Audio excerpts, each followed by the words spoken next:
Bismillahirrahmanirrahim. Assalamualaikum warahmatullahi wabarakatuh.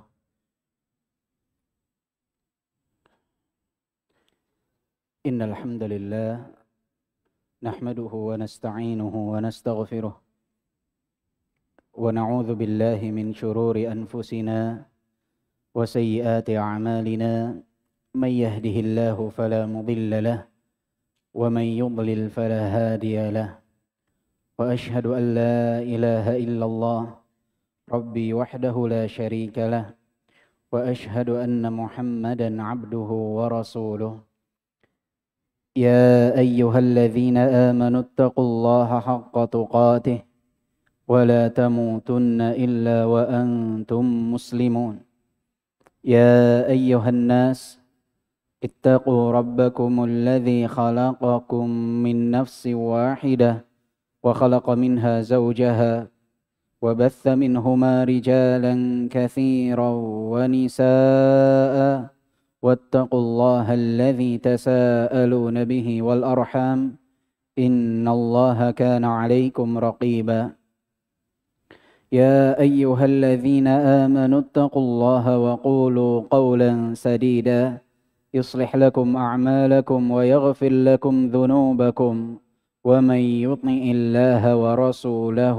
فقد فاز فوزا عظيما اعلموا فإن أصدق الحديث كتاب الله وخير الهدي هدي محمد صلى الله عليه وسلم وشر الأمور محدثاتها وكل محدثة بدعة وكل بدعة ضلالة وكل ضلالة في النار فنعوذ بالله من البدع ومن الضلالات ومن النار أما بعد.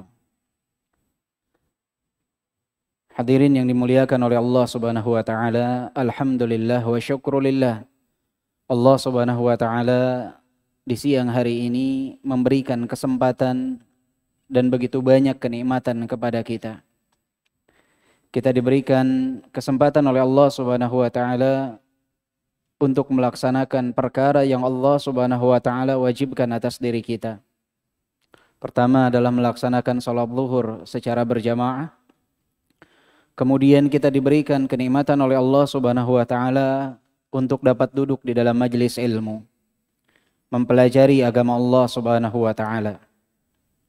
Talabul ilmi fardhatun ala kulli muslim. Menuntut ilmu agama adalah kewajiban bagi setiap muslim. Allah Subhanahu wa taala memberikan kesempatan kepada kita untuk mempelajari apa yang ada di dalam syariat yang mulia ini. Agama yang agung, agama yang istimewa, agama yang sangat luar biasa. Agama yang mengajarkan kepada umatnya dari perkara yang terkecil sampai perkara yang besar. Di dalam agama yang mulia ini ada mengenai tuntunan bagaimana tata cara membuang hajat. Ada tuntunan bagaimana cara untuk makan, bagaimana cara untuk minum. Ada tuntunan bagaimana cara untuk berjual beli. Sehingga dikenal di lingkungan kita sebutan atau julukan ekonomi syariah. Luar biasa. Dan di dalam agama yang mulia ini juga kita diperintahkan untuk mentauhidkan Allah Subhanahu wa taala, dan ini adalah perkara yang paling agung. Maka bersyukurlah atas segala nikmat yang Allah Subhanahu wa taala karuniakan kepada kita. La in syakartum la azidannakum. Jika kalian bersyukur, aku akan tambahkan nikmat untuk kalian. Dan ingatlah selalu perkataan Umar ibn Abdul Aziz rahimahullah. Beliau mengatakan, qayyidu ni'amallah bisyukrillah. Ikatlah oleh kalian nikmat Allah dengan bersyukur kepada Allah Subhanahu wa taala. Jadi jika nikmat-nikmat yang Allah berikan kepada kita ingin tetap berada pada diri kita, bersyukurlah. Qayyidu ni'amallah bisyukrillah. Ikatlah oleh kalian nikmat Allah dengan bersyukur kepada Allah Subhanahu wa taala. Ayyuhal ikhwah rahimani wa rahimakumullah. Tema pembahasan kita insyaallah di siang hari ini mengenai asyabab, pemuda. Keberadaan pemuda di zaman yang penuh dengan fitnah. Pemuda adalah masa yang berada di pertengahan. Masa muda adalah masa yang berada di pertengahan antara dua kelemahan. Kelemahan di masa kecil dan kelemahan di masa tua. Inilah yang Allah Subhanahu wa taala firmankan dalam surat Ar-Rum ayat ke-54. Allahul ladzi khalaqakum min dha'fin thumma ja'ala min ba'di dha'fin quwwah thumma ja'ala min ba'di quwwatin dha'fan wa shaybah yakhluqu ma yasha'u wa huwal alimul qadir. Dan Allah lah yang menciptakan kalian min dha'f, dari kelemahan. Jadi kalian mulai diri kalian dalam kehidupan ini dari titik lemah. Ketika kita anak-anak tidak bisa berdiri sendiri, perlu bantuan.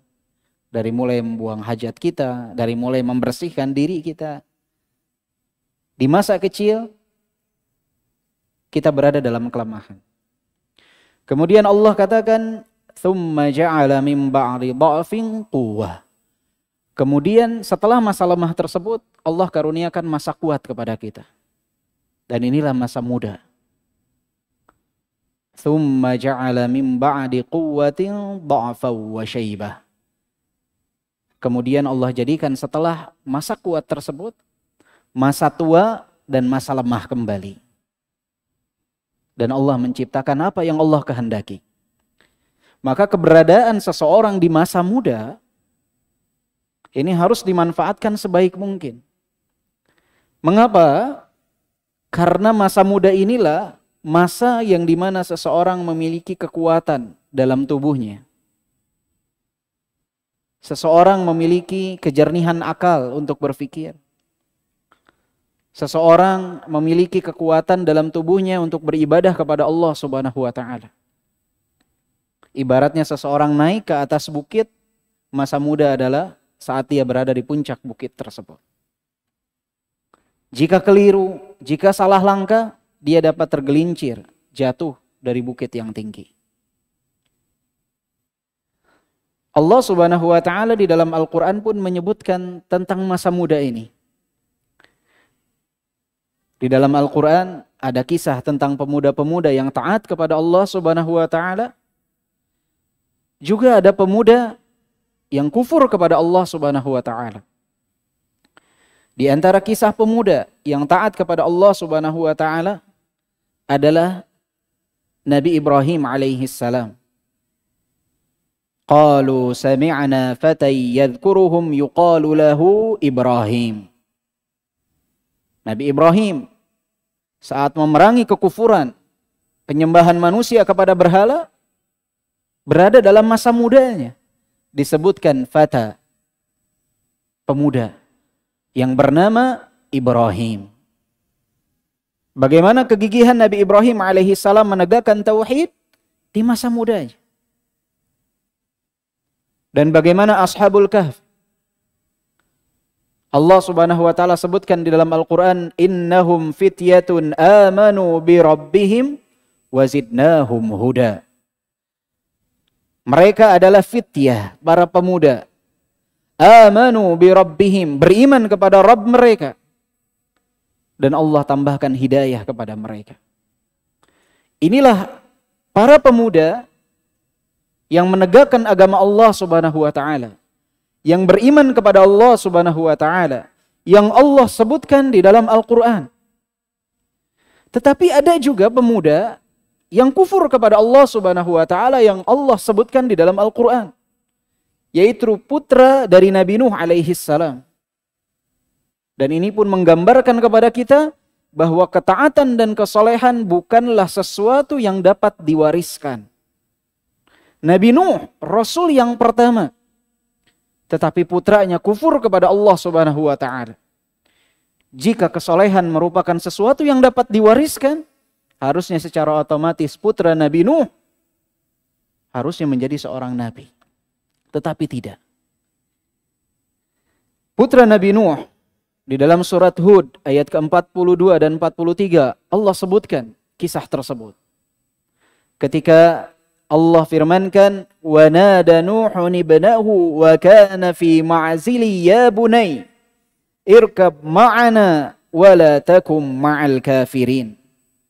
Ketika Nabi Nuh mengatakan kepada putranya, ya bunay, wahai putraku, wahai anakku, irkab ma'ana, naiklah bersama kami. Naiklah di atas perahu ini. Dan janganlah engkau termasuk dalam kelompok orang-orang yang kufur kepada Allah Subhanahu wa ta'ala. Apa jawaban putra Nabi Nuh kepada bapaknya, kepada ayahnya, kepada Nabi Nuh alaihi salam? Qala sa'awi ila jabali ya'simuni minal ma'. Putra Nuh berkata, aku akan naik ke atas jabal, ke atas gunung, ke atas bukit, agar terhindar dari air banjir tersebut. Apa jawaban Nabi Nuh alaihi salam? Qala la 'asimal yawma min amrillahi illa man rahim. Hari ini tidak akan ada yang selamat dari ketentuan Allah Subhanahu wa ta'ala kecuali siapa yang dikehendaki oleh Allah Zat yang Maha Penyayang. Lihat, Syekhul Islam Ibnu Taimiyah rahimahullah menafsirkan ayat ini, menggambarkan bahwa inilah pertentangan antara akal dan wahyu. Putra Nabi Nuh alaihi salam tidak ingin naik ke atas perahu Nabi Nuh menggunakan akalnya. Dia menganggap jika dia naik ke atas gunung, dia akan selamat dari banjir. Dan secara akal, ya seperti itu. Ini yang paling banyak para pemuda tergelincir adalah ketika dia menuhankan akalnya di atas dalil Al-Quran dan As-Sunnah. Banyak para pemuda tergelincir di zaman sekarang menganggap dirinya kritis. Padahal bukan kritis yang dimaksudkan, bukan yang mahmud, tapi yang mazmum. Banyak para pemuda yang menuhankan akalnya dari Al-Quran dan As-Sunnah. Dan Allah telah contohkan dalam Al-Quran kisah Nabi Nuh. Putra Nuh alaihi salam mengatakan, sa'awi ila jabali ya'simuni minal ma'. Aku akan naik ke atas gunung agar terhindar dari air banjir. Maka ayahnya Nabi Nuh alaihi salam membantah perkataan putranya tersebut dengan dalil, dengan wahyu dari Allah Subhanahu wa ta'ala. La 'asimal yawma min amrillah illa man rahim. Tidak ada yang akan selamat kecuali siapa yang dikehendaki oleh Allah Subhanahu wa ta'ala. Tapi tetap putranya memilih akal dibandingkan wahyu. Hasilnya apa? Hasilnya adalah firman Allah Subhanahu wa ta'ala. Wa hala bainahumal mawju fakana minal mughraqin. Maka mereka pun terpisahkan dengan banjir. Dan putra Nuh yang memilih akalnya dibandingkan wahyu termasuk dalam kelompok orang-orang yang tenggelam. Maka kata Syekhul Islam Ibnu Taimiyah rahimahullah, beginilah nasib yang akan diterima oleh orang-orang yang mengedepankan akal daripada Al-Quran dan As-Sunnah. Dia akan tenggelam dalam kegelapan kemungkaran, tenggelam dalam kegelapan hawa nafsu, tenggelam dalam kegelapan bid'ah dan kebid'ahan. Ketika menebankan akal dibandingkan Al-Quran dan As-Sunnah. Gunakan akal untuk memahami Al-Quran dan As-Sunnah. Jangan ditempatkan akal sebagai sumber dalil tersendiri yang dapat mengalahkan Al-Quran dan As-Sunnah. Ini kesesatan dan kekeliruan.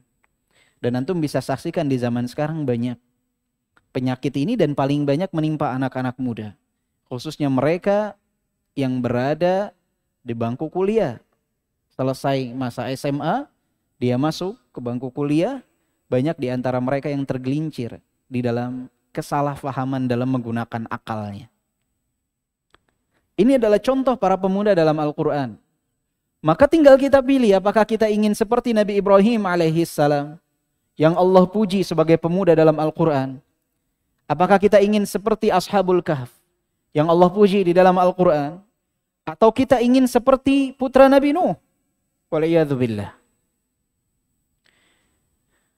Dan di dalam hadis-hadis Rasulullah SAW berbicara tentang pemuda ini sangat banyak. Bahkan para sahabat yang beriman kepada Nabi Muhammad SAW mayoritasnya adalah pemuda. Khususnya di awal-awal masa Islam.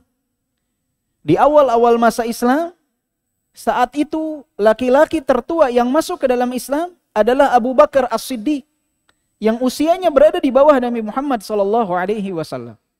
Usia Rasulullah 40 tahun, Abu Bakar As-Siddiq 37 tahun. Yang tertua Abu Bakar As-Siddiq. Yang lainnya masih kecil. Ali bin Abi Thalib. Kemudian Al-Arqam. Sebagian menyebutkan usianya saat itu masih sekitar 12 tahun. Tetapi rumahnya menjadi tempat pendidikan awal kaum muslimin. Lihatlah usia para pemuda. Para sahabat Rasulullah SAW yang menyampaikan hadis-hadis Rasulullah SAW.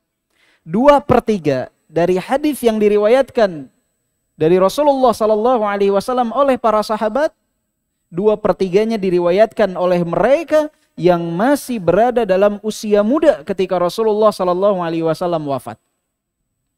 2/3-nya, sekitar 67% berarti. Hadis Nabi Muhammad SAW diriwayatkan oleh 7 orang. 2/3 dari hadis Rasul diriwayatkan oleh 7 orang. Dan ini mereka masih berada dalam masa muda mereka ketika Rasulullah SAW wafat. 4 dari kaum Muhajirin dan 3 dari kaum Ansar. 4 dari kaum Muhajirin, 3-nya berasal dari Mekah, 1-nya berasal dari Yaman. Dari kaum Muhajirin, yang pertama ada Abu Hurairah radhiyallahu anhu. Abdurrahman ibn Sakhar yang berasal dari Yaman. Kemudian ada Abdullah ibn Umar ibn al-Khattab. Kemudian ada Abdullah ibn Abbas. Kemudian ada Aisyah, istri Rasulullah SAW. Sedangkan dari kaum Ansar ada Anas ibn Malik yang ketika Rasulullah SAW hijrah ke Madinah, usia beliau masih sekitar 10 tahun. Artinya ketika Rasulullah wafat, usianya masih sekitar 20 tahun. Ada Jabir ibn Abdullah. Ada Abu Sa'id al-Khudri. 7 orang ini meriwayatkan 2/3 dari hadis Nabi Muhammad SAW. Mereka ketika Rasulullah wafat masih berada dalam usia muda mereka. Abdullah ibn Umar yang disebutkan oleh Rasulullah, ni'mar rajul. Sebaik-baiknya lelaki adalah Abdullah ibn Umar, putra dari Umar ibn Khattab. Ketika hijrah ke Madinah, usia beliau belum mencapai 15 tahun. Artinya ketika Rasulullah wafat, usianya masih di bawah 25 tahun. Bayangkan. Meriwayatkan sangat banyak hadis dari Rasulullah SAW. Lihat sahabat yang lain. Abdullah ibn Zubair. Abdullah ibn Zubair adalah orang pertama yang dilahirkan di kota Madinah ketika Rasulullah hijrah ke Madinah. Yang ketika Rasulullah wafat, usia beliau masih sekitar 10 tahun, 11 tahun. Tapi Abdullah ibn Zubair di antara sahabat yang sangat luar biasa sekali. Bahkan sosok yang sangat istimewa. Yang seluruh kaum muslimin bertakbir saat mendengar kelahiran Abdullah ibn Zubair. Sosok yang sangat luar biasa. Ibunya adalah Asma binti Abi Bakar. Khalahnya, tantenya Aisyah radhiyallahu anha. Kakeknya Abu Bakar As-Siddiq. Tante dari ayahnya, ammahnya dari Zubair ibn al-Awwam, Khadijah. Abdullah ibn Zubair. Masih muda ketika Rasulullah wafat. Sahabat yang lain pun sama. Aisyah radhiyallahu anha merupakan wanita yang paling berilmu dari kaum muslimin sampai akhir zaman nanti. Ketika Rasulullah wafat usianya masih 18 tahun. Tapi menjadi seorang mufti wanita. Bagi siapa? Bagi para sahabat. Para sahabat ketika menemukan kendala dalam masalah agama, mereka bertanya kepada Aisyah radhiyallahu anha. Padahal ketika Rasulullah wafat usianya masih sekitar 18 tahun. Fatimah, putri Rasulullah sallallahu alaihi wasallam yang disebutkan oleh Rasulullah sallallahu alaihi wasallam sayyidatun nisa'i ahlil jannah. Putrinya wanita penduduk surga. Tuannya wanita penduduk surga adalah Fatimah binti Rasulullah sallallahu alaihi wasallam. Ketika wafat usianya belum menginjak 25 tahun. Bayangkan. Apa yang telah mereka lakukan sehingga mendapatkan keutamaan tersebut. Padahal usia mereka masih terbilang usia belia. Yang di zaman kita sekarang kalau melihat anak muda biarkan saja. Biar dia nikmati masa mudanya. Mumpung masih muda. Anak antum berpacaran biarkan saja. Nanti juga kalau sudah besar dia akan tinggalkan. Antum gak sholat di masjid, gak apa-apa. Makanya masjid paling banyak orang-orang tua. Padahal orang-orang tua ini di rumahnya punya anak-anak. Lihatlah para salaf terdahulu, anak-anak muda mereka. Talhah ibn Ubaidillah. Talhah yang melindungi tubuh Rasulullah SAW dalam peperangan Uhud.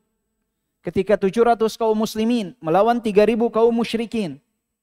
Dari 700 kaum muslimin, 70 wafat, 630 terluka. Termasuk Rasulullah SAW. Talha saat itu melindungi tubuh Rasulullah SAW hingga jari-jarinya terputus. Berapa usia Talha saat itu? 16 tahun. Masih belia. 16 tahun. Tapi menjadi pelindung tubuh Rasulullah SAW. Jari-jarinya terputus dalam peperangan Uhud. Usamah ibn Zaid menjadi pemimpin dalam peperangan kaum muslimin melawan bangsa Romawi. Salah satu kekuatan terbesar dunia saat itu.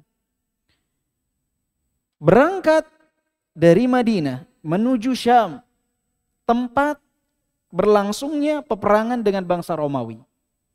Beliau yang memimpin pasukan.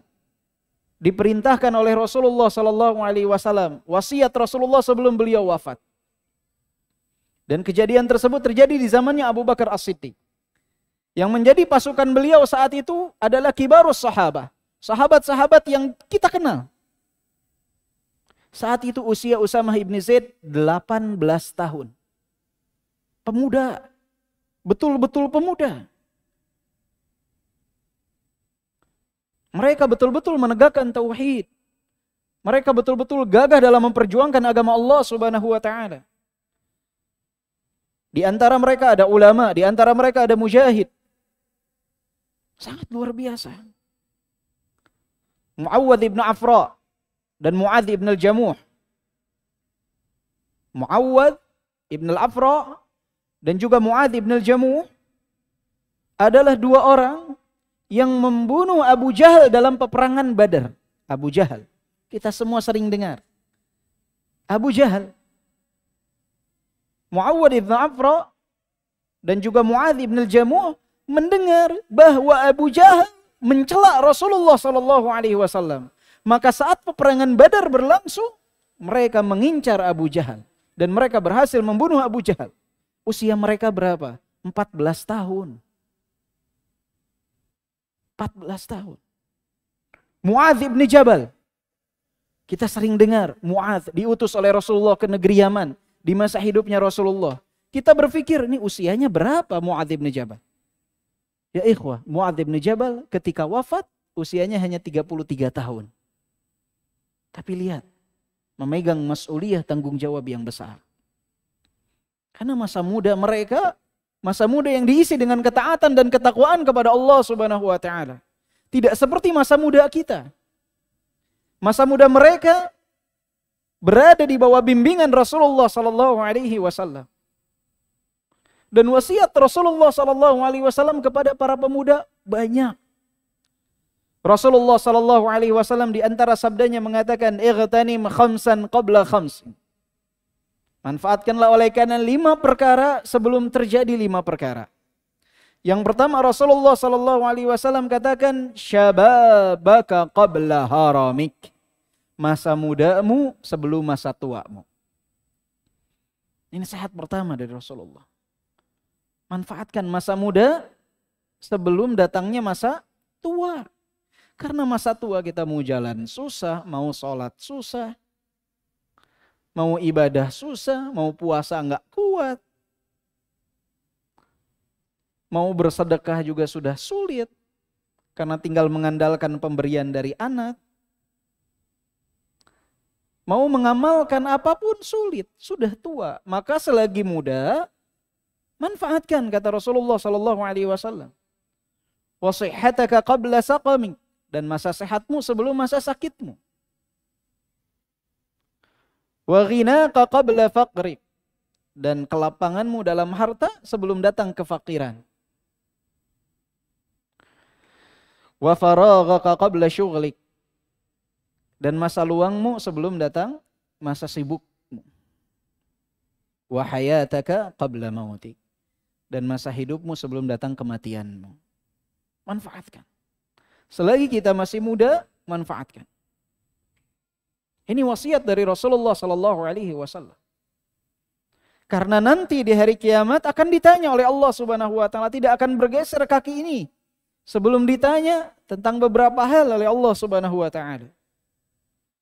An umrihi fima afnah, tentang umurnya dihabiskan untuk apa?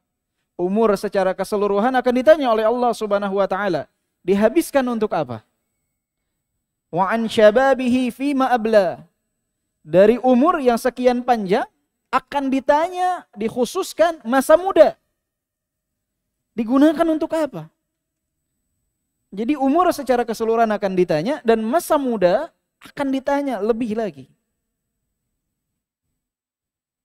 Wa an malihi min aina iktasabahu wa fima anfaqahu, dan hartanya dari mana dia dapatkan, kemana dia salurkan.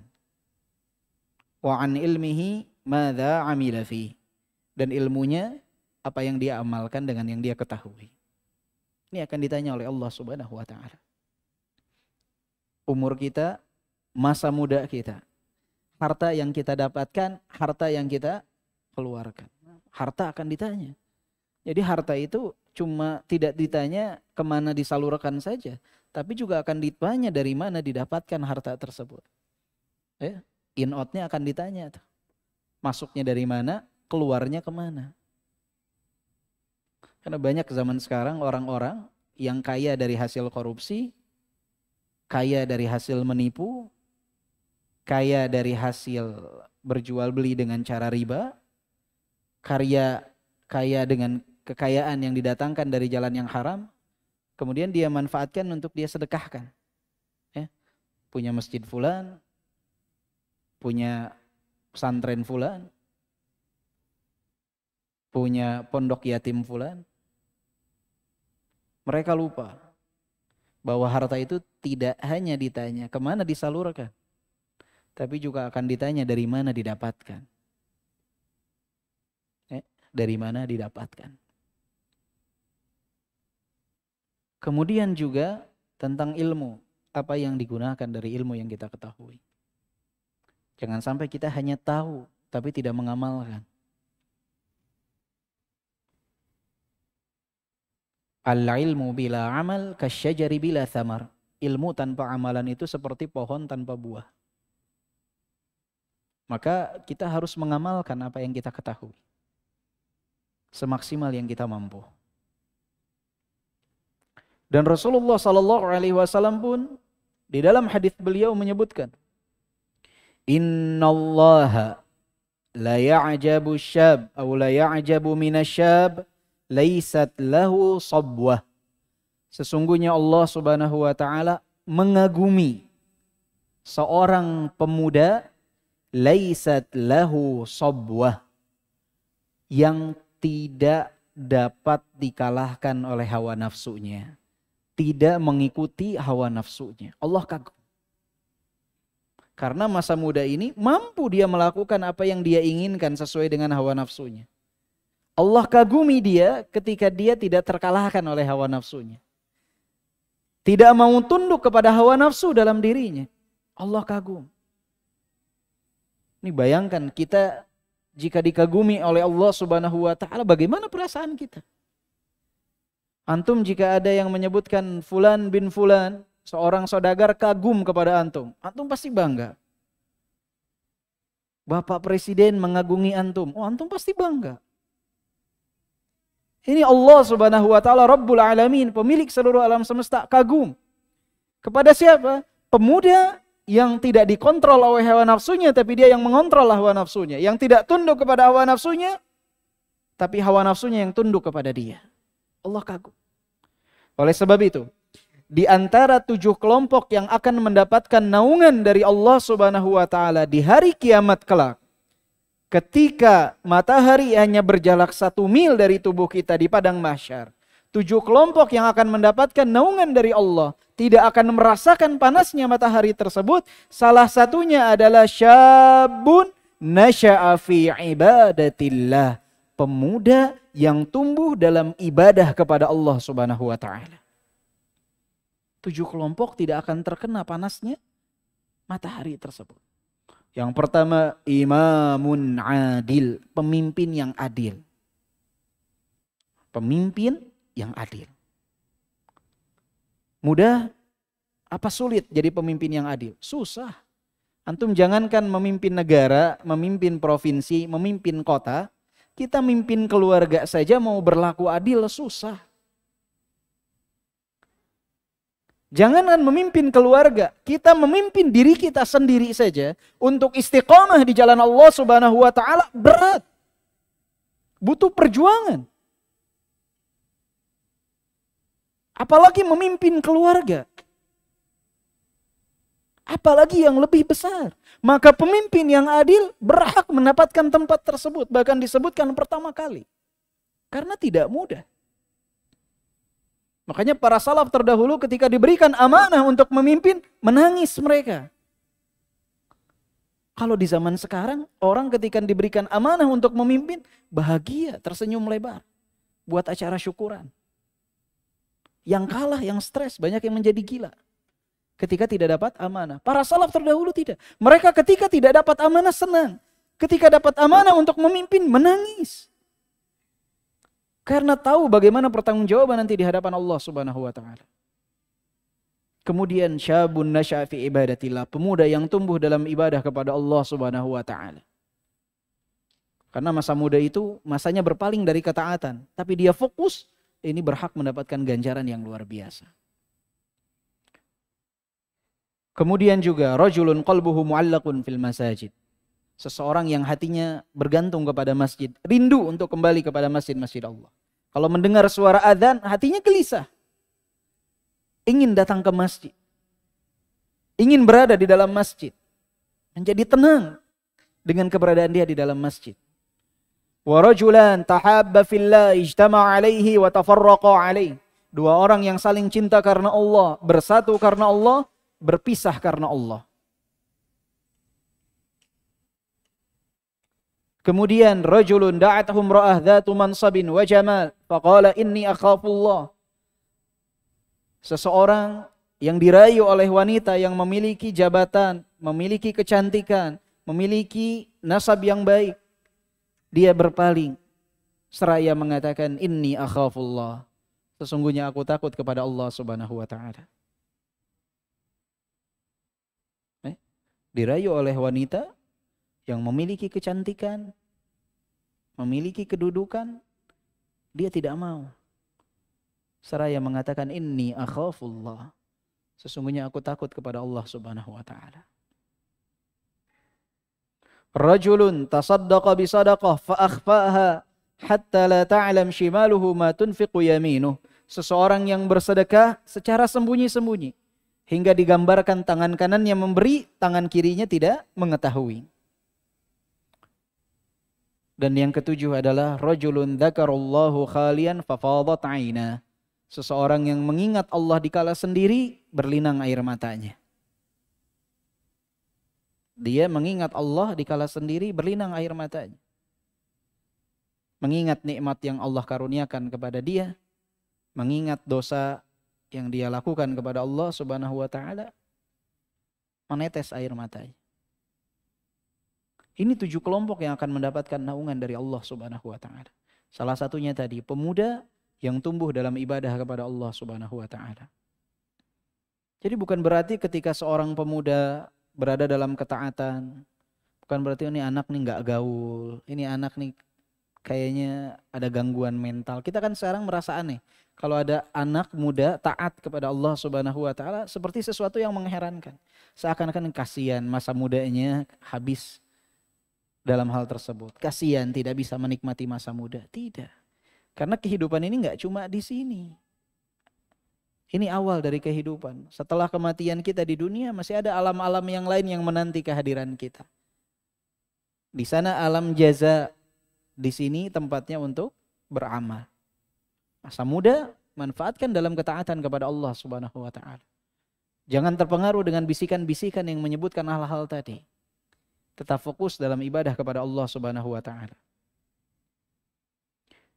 Dan Rasulullah Shallallahu alaihi wasallam ketika memperlakukan para pemuda itu dengan penuh hikmah, kebijaksanaan, kelembutan. Karena apalagi di zaman kita, ayyuhal ikhwah, fitnah yang ada, fitnah yang muncul di zaman kita ini tidak sebesar fitnah di zaman dahulu. Di zaman dahulu fitnahnya lebih kecil. Di zaman kita fitnahnya sangat dahsyat. Luar biasa. Bayangkan di zaman dahulu, di zaman Rasulullah SAW, ada seorang pemuda yang datang kepada Nabi Muhammad SAW, meminta izin kepada Nabi Muhammad SAW. Meminta izin. Untuk apa? Ya Rasulullah, a'adhin li bizzina. Wahai Rasulullah, izinkan aku untuk berzina. Segala ketaatan aku lakukan, tapi zina tolong kasih aku rukhsah, keringanan. Bayangkan. Ini pemuda di zaman siapa? Di zaman Rasulullah SAW. Datang kepada Rasulullah meminta izin untuk diberikan izin berzina. Para sahabat sudah geram, marah mereka. Tapi Rasulullah SAW menyikapinya dengan penuh kebijaksanaan. Kata Rasulullah SAW, panggil dia, suruh kemari. Kemudian dihadapkan di hadapan Rasulullah SAW. Kemudian Rasulullah SAW bertanya kepada pemuda tersebut. Karena pemuda perlu menyikapinya dengan cara khusus, dan ini yang dilakukan oleh Rasulullah SAW. Diajak berpikir. Ataradawnahu li ummik? Apakah engkau ridha jika ibumu berzina? Dia katakan, la ya Rasulullah, tidak wahai Rasulullah. Fakadzalikan nas la yardawna li ummahatihim. Begitu juga orang lain. Mereka tidak ridha ibu mereka berzina. Jika engkau berzina dengan seorang wanita, ternyata dia adalah ibu dari seseorang, anaknya tidak akan ridha. Baru dia berpikir. Kemudian Rasulullah tanya kembali. Ataradawnahu li ukhtik? Apakah engkau ridha jika saudari perempuanmu berzina? Dia katakan, la ya Rasulullah. Tidak wahai Rasulullah. Fakadzalikan nas la yardawna li akhawatihim. Begitu juga mereka, manusia, tidak ridha jika saudari perempuan mereka berzina. Jika engkau berzina dengan seorang wanita, apakah saudaranya akan ridha? Saudarinya berzina? Tidak akan. Kenapa engkau tidak ridha untuk dirimu tapi ridha untuk orang lain?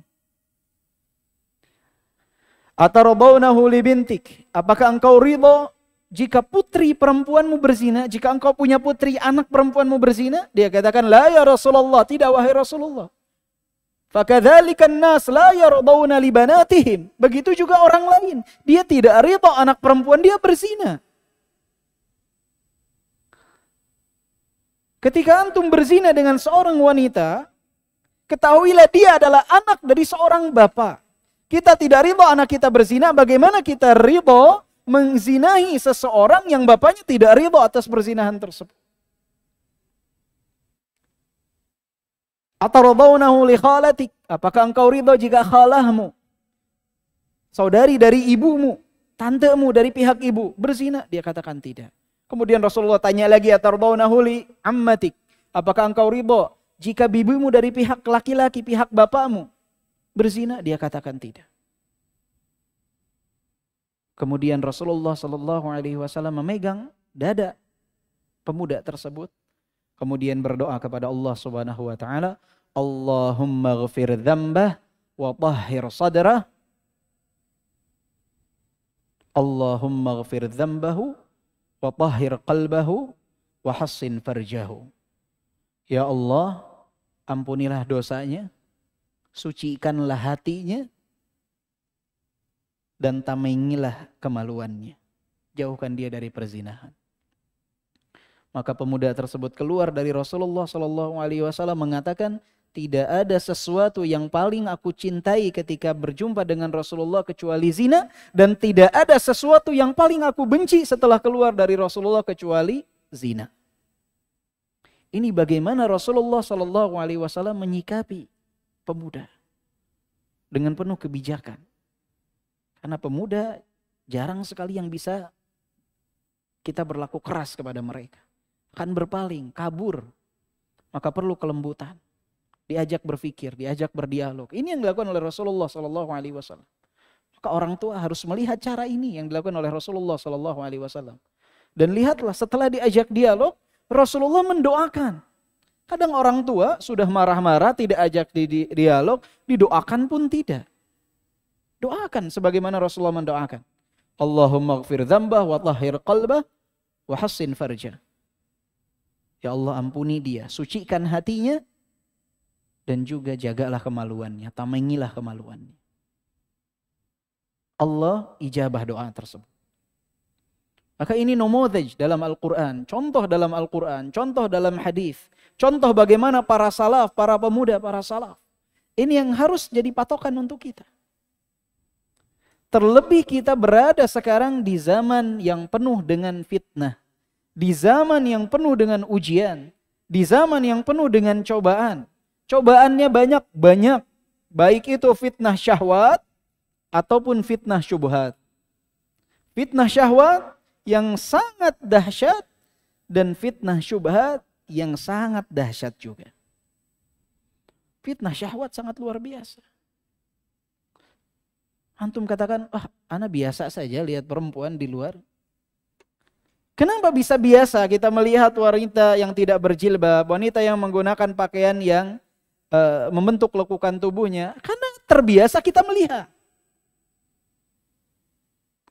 Tapi kalau antum ke tempat-tempat yang jauh dari kemaksiatan, antum misalkan datang ke negeri Yaman, di lingkungan-lingkungan para penuntut ilmu di negeri Yaman, mereka itu bisa terfitnah dengan warna sendal yang digunakan oleh seorang wanita. Karena tidak pernah dengar suara wanita. Jadi ketika wanita berjalan menggunakan warna yang berbeda dari warna hitam yang dia kenakan, itu hatinya akan berdebar. Kenapa? Karena tidak terbiasa dengan hal tersebut. Oleh sebab itu, Imam Ahmad ibn Hanbal rahimahullah menegur wanita yang berteriak dengan suaranya. Kita mendengar bacaan tersebut, ini harusnya biasa saja. Kenapa? Karena kita terbiasa dengan kemaksiatan. Terbiasa mendengar wanita bernyanyi, terbiasa mendengar suara wanita, terbiasa melihat wanita bertabarruj. Sehingga ketika melihat hal-hal yang ada di hadapan kita menjadi biasa. Hati kita ini udah hitam. Sudah terbiasa dengan kemaksiatan. Tapi antum terbiasa tinggal di satu lingkungan. Antum coba tinggal di satu lingkungan pondok, pesantren misalkan.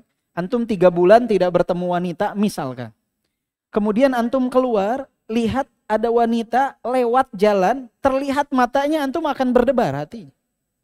Kenapa? Karena tidak terbiasa melihat hal tersebut. Tapi kita nih Masya Allah, tabarakallah. Udah merasa sangat luar biasa. Saking seringnya kita melihat-lihat di lingkungan kita. Saking banyaknya wanita yang tidak menutup auratnya. Sehingga hati kita ini tiap hari keluar, jangankan mau ke tempat bekerja, mau ke masjid saja, pulang dari masjid saja, itu ujiannya sangat dahsyat. Makanya fitnah yang ada di zaman kita, khususnya kita di Indonesia dari syahwat ini sangat dahsyat luar biasa. Perlu penanganan khusus. Perlu jihad dalam diri kita untuk mengalahkan hawa nafsu kita dengan keimanan kepada Allah Subhanahu wa taala. Bagaimana caranya agar kita dapat terhindar dari fitnah syahwat? Yang pertama, dekatkan diri kita kepada Allah Subhanahu wa taala. Banyak ibadah kepada Allah Subhanahu wa taala. Jangan lalai dari sholat. Ketika antum sudah condong kepada syahwat, pasti ada dari sholat yang antum lalaikan. Entah sunnahnya, entah keterlambatan dalam sholat fardunya, entah meninggalkan sholat berjamaahnya. Intinya ketika antum sudah condong kepada syahwat, cek sholat kita saja, perbaiki. Karena Allah berfirman dalam surat Maryam ayat ke-59, فَخَلَفَ مِنْ بَعْدِهِمْ خَلْفٌ أَضَاءُوا الصَّلَاةَ وَاتَّبَعُوا الشَّهَوَاتِ فَسَوْفَ يَلْقَوْنَ غَيًّا. Dan orang-orang setelah mereka, para nabi tersebut, فَخَلَفَ مِنْ بَعْدِهِمْ خَلْفٌ أَضَاءُوا الصَّلَاةَ, mereka melalaikan sholat. Kemudian apa? وَاتَّبَعُوا الشَّهَوَاتِ, mereka mengikuti syahwat. Fasaufa yalqauna ghayya, mereka akan bertemu dengan api neraka. Jadi kalau kita sudah condong syahwat kita sulit diatur, cek sholat. Tadi sholat subuh di masjid gak? Tadi sholat sunnahnya bagaimana? Tadi sholat berjamaah terlambat gak? Tadi sholat di masjid apa tidak? Zuhurnya, asarnya, maghribnya, isyanya. Ketika sholat kita benar, sholat kita sesuai dengan tuntunan dari Rasulullah SAW, insya Allah kita akan terhindar dari fitnah syahwat. Inna sholata tanha anil fahsyai wal munkar. Sesungguhnya sholat mencegah dari perbuatan keji dan mungkar. Jadi kalau kita sholat, tapi STMJ sholat terus maksiat jalan, ini berarti ada khalal dari sholat. Ada yang salah nih dari sholat kita. Maka dicek. Dan jika kita ingin terjaga sholat kita, sholat fardu kita, jaga ring yang ada di luarnya. Jadi jika ingin sholat fardu kita tepat waktu, antum jaga sholat sunnahnya, qobliyahnya, ba'diyahnya.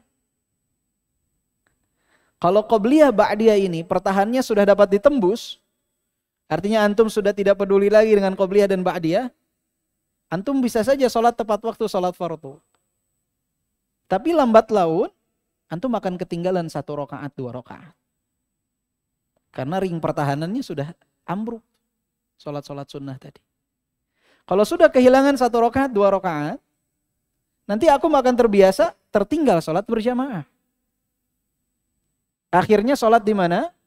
Sholat terlambat. Datang ke masjid, imam sudah selesai.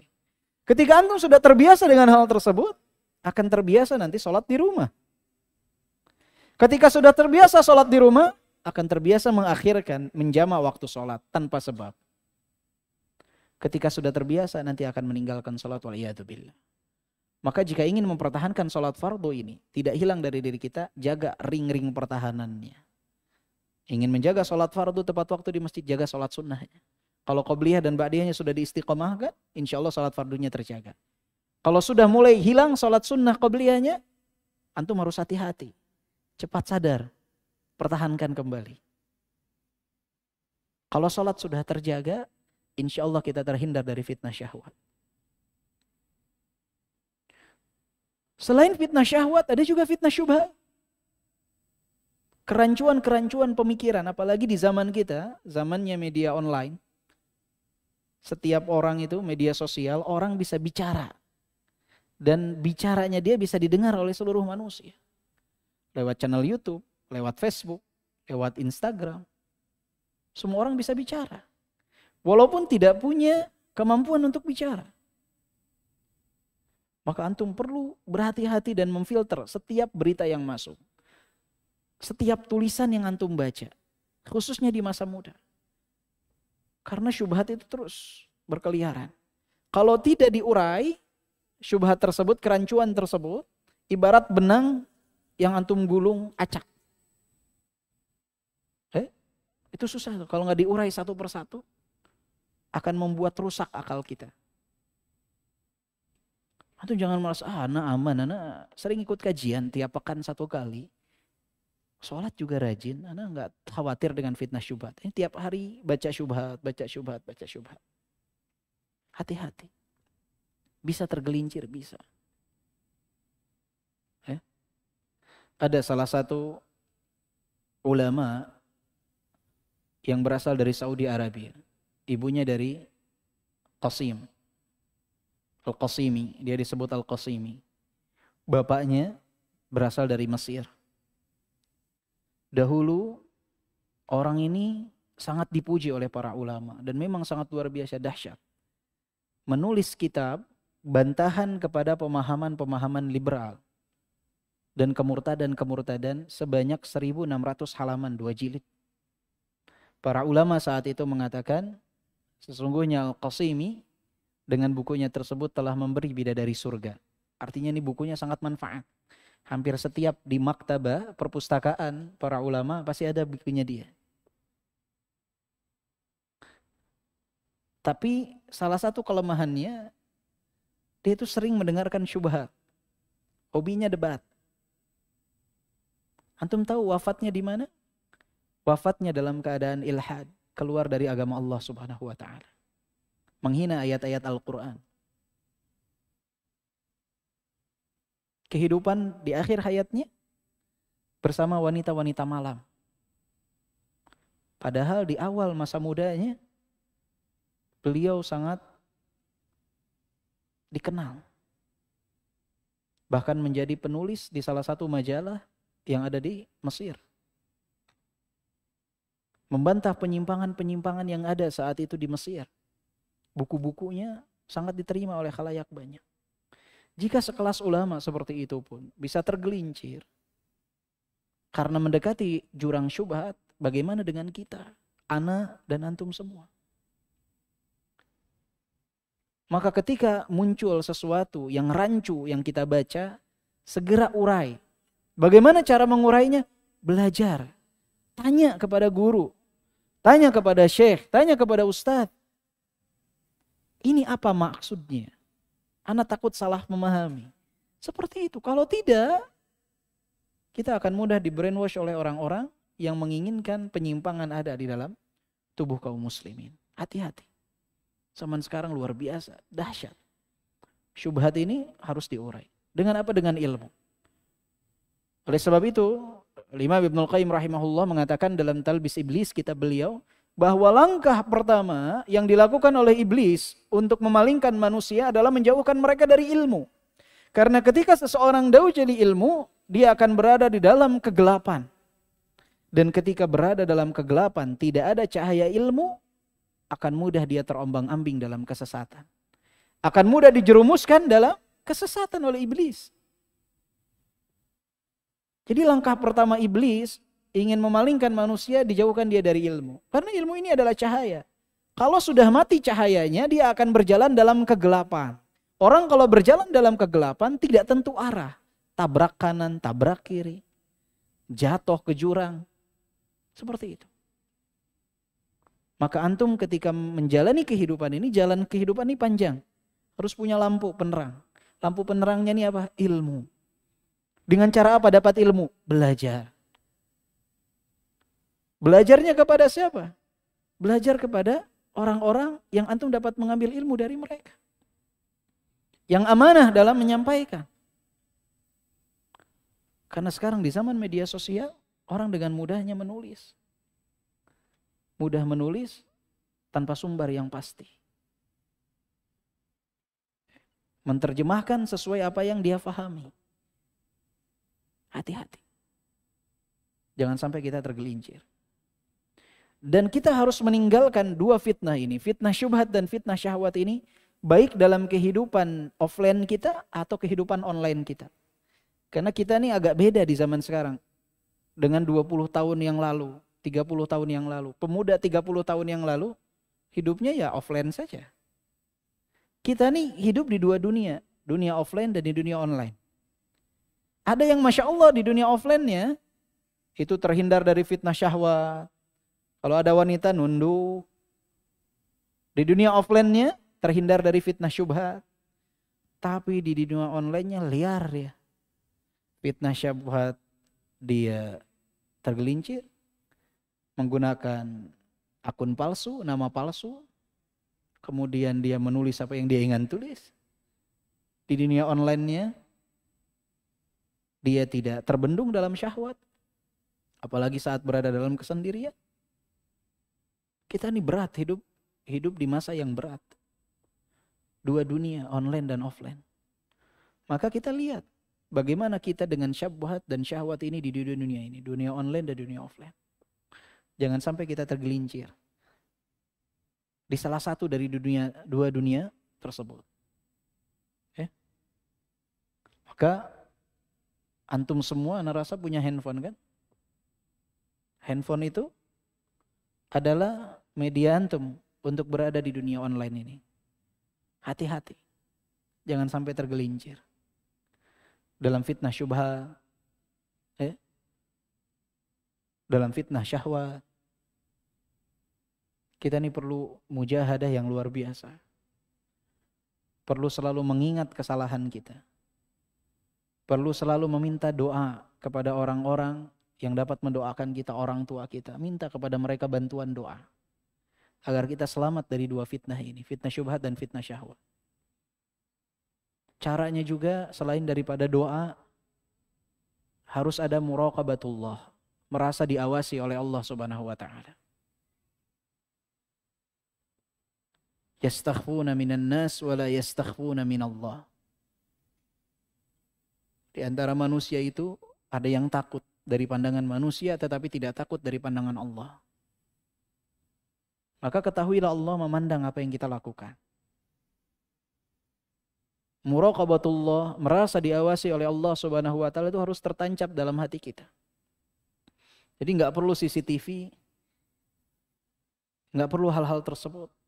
Kalau memang kita istiqomah di jalan Allah dan merasa Allah mengawasi kita.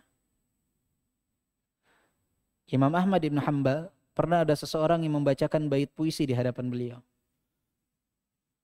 Kemudian beliau mengulang-ulangi bait puisi tersebut sambil menangis. Idza ma qala li rabbi amastahyaita ta'sini wa tukhfi dhanba an khalqi wa bil isyani ta'tini. Ketika Rabb berkata kepadaku di hari kiamat kelak, amastahyaita ta'sini. Apakah engkau tidak malu ketika bermaksiat kepadaku? Wa tukhfi dzamba an khalqi wa bil isyani ta'tini. Engkau sembunyikan dosa dari makhlukku dan engkau mendatangiku dalam keadaan bermaksiat. Imam Ahmad ibn Hanbal mengulang-ulangi bait puisi ini sambil meneteskan air mata. Khawatir beliau masuk dalam kategori tersebut. Padahal beliau jauh dari hal itu. Jika Imam Ahmad ibn Hanbal saja khawatir, bukankah kita yang lebih utama untuk khawatir akan hal tersebut? Maka muraqabatullah ini harus tertanam di dalam diri kita. Harus tertancap di dalam diri kita. Jangan sampai kita menjadi orang-orang yang tidak peduli atas pandangan Allah subhanahu wa ta'ala. Jangan sampai menjadikan pandangan Allah menjadi pandangan terendah dalam kehidupan kita. Kalau ada orang kita bertakwa, atau enggak ada orang kita bermaksiat. Di mana kita letakkan pandangan Allah subhanahu wa ta'ala? Idza ma khalauta ad-dahra yawman fala taqul khalautu walakin qul alayya raqibu wala tahsabanna Allah yaghfulu sa'atan wala annama yukhfi alayhi yaghibu. Idza ma khalauta ad-dahra yawman fala taqul khalautu. Jika suatu saat engkau sendiri, maka jangan pernah mengatakan aku sedang sendiri. Walakin qul alayya raqibu. Tapi katakanlah sesungguhnya ada zat yang maha mengawasiku. Wala tahsabannallaha yaghfulu sa'atan. Jangan pernah menganggap Allah akan lalai walau sesaat. Wala annama yukhfi alaihi yaghibu. Jangan pernah menganggap bahwa apa yang kita coba untuk sembunyikan dari orang lain itu tidak terlihat oleh Allah Subhanahu wa taala. Maka harus selalu ditanamkan hal tersebut. Kemudian juga yang perlu diingat agar terhindar dari fitnah syubhat dan syahwat, as-sahibus sahib. Pepatah Arab mengatakan as-sahibus sahib. Yang pertama pakai sod, yang kedua pakai sin. As-sahibu as-sahib. Teman itu menarik. Teman kita itu akan menarik kita. Teman kita baik, dia akan menarik kita dalam kebaikan. Teman kita buruk, dia akan menarik kita dalam keburukan. Teman kita menyebarkan syahwat, kita akan melihat hal tersebut. Teman kita menyebarkan syubhat, kita akan melihat hal tersebut. Maka lihatlah dengan siapa kita berkumpul. Lihatlah siapa teman-teman kita dan kawan-kawan kita. Karena itu akan berpengaruh. Antum berteman dengan penjual minyak wangi, datang ke tempat dia, keluar, antum bawa apa? Bawa minyak wangi. Antum berteman dengan orang yang punya restoran, keluar dari tempat dia bekerja, badan antum bau makanan. Ini untuk menggambarkan bahwa teman itu menarik kita. Ketika teman menyebarkan syubhat kepada kita, kita akan terbawa dengan syubhat-syubhat tersebut. Makanya antum ketika berteman di media sosial, bukan berarti antum harus pilih-pilih kawan. Jangan pilih-pilih kawan dari status sosialnya, dari pekerjaannya, nggak usah dilihat hal tersebut. Ya. Pilih-pilih kawan itu dari akidahnya. Pilih-pilih kawan itu jangan sampai dia menebarkan syubhat kepada kita. Pilih-pilih kawan itu dilihat mana yang dapat meningkatkan ketaatan kita. Kalau status sosial jangan. Mau antum kaya, teman antum miskin nggak apa-apa. Antum miskin, teman antum kaya nggak apa-apa.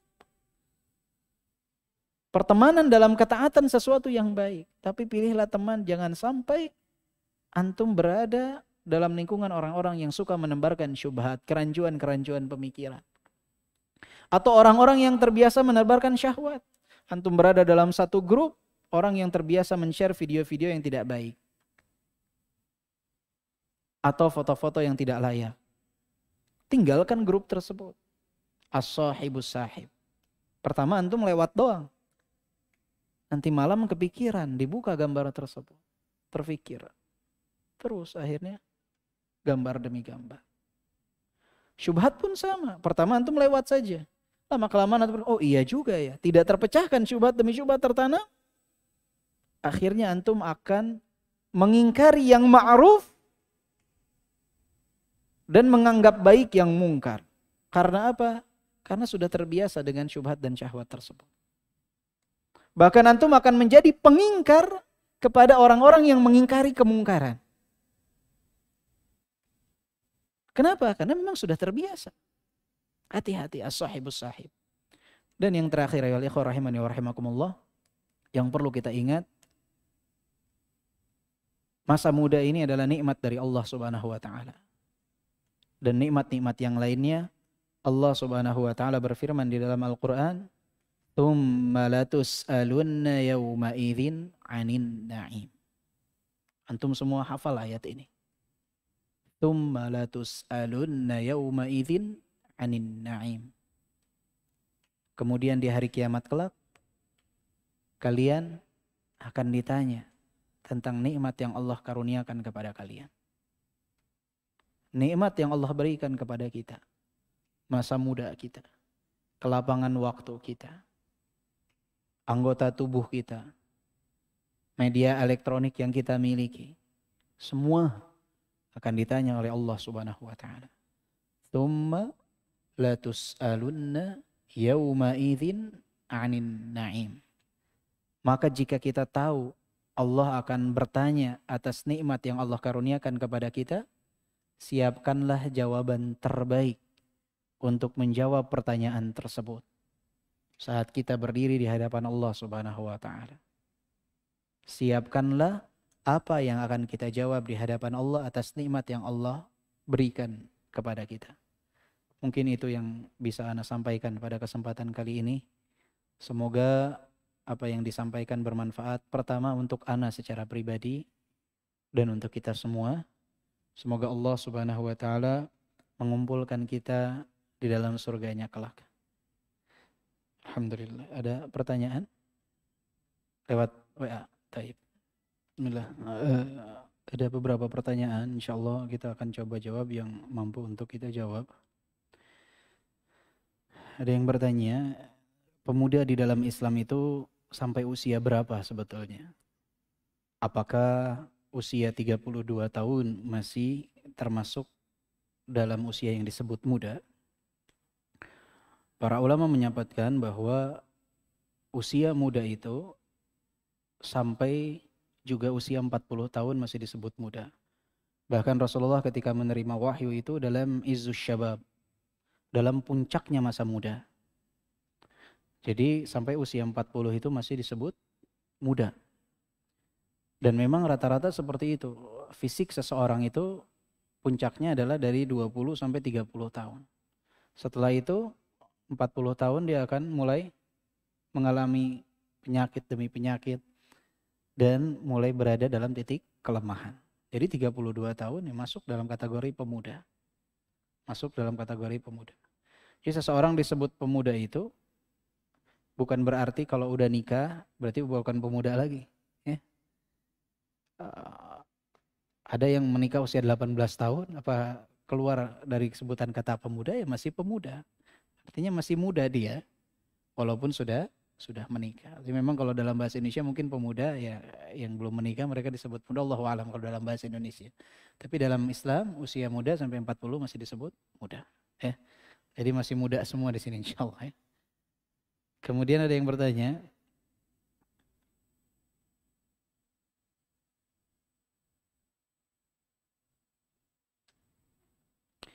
Assalamualaikum warahmatullahi wabarakatuh. Waalaikumsalam warahmatullahi wabarakatuh. Semoga Allah merahmati kita semua. Taib. Saya ingin bertanya, saya merasa kecewa dan gelisah jika ada orang yang berbicara tentang tauhid tetapi tidak sesuai dengan Al-Quran dan As-Sunnah, melainkan hawa nafsunya saja. Walaupun saya juga masih belajar. Saya langsung menjaprinya, mengkritiknya dengan dalil Al-Quran dan hadis. Sesekali saya berikan referensi di YouTube dan internet. Apa yang saya lakukan ini salah atau tidak? Bantu mengingkari kemungkaran. Memang inilah penyakit kita di zaman sekarang.